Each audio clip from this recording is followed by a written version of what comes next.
How to disable pop-up blockers in Microsoft Edge web browser. Hello guys, this is Atticus and welcome back to another tutorial video.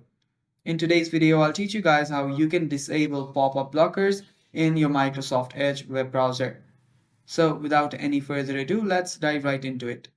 So the first thing you will need to do is open up your Microsoft Edge web browser, and after you do that, you will see the three dots on the top right hand side.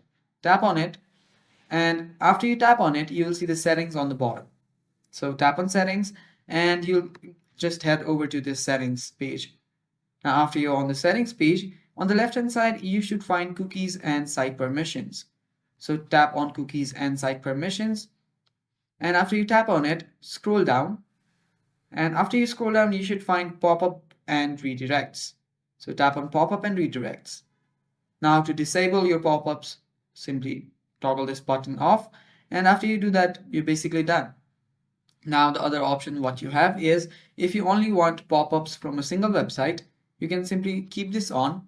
You can simply keep this toggle button for blocked on, and then add the site under allow. Now after you add the site under allow, only that specific website will be able to send you pop-ups and other won't. So that is how you can disable pop-up blockers on your Microsoft Edge web browser. Thanks for watching guys, that is all for the video. Stay tuned for more and bye bye.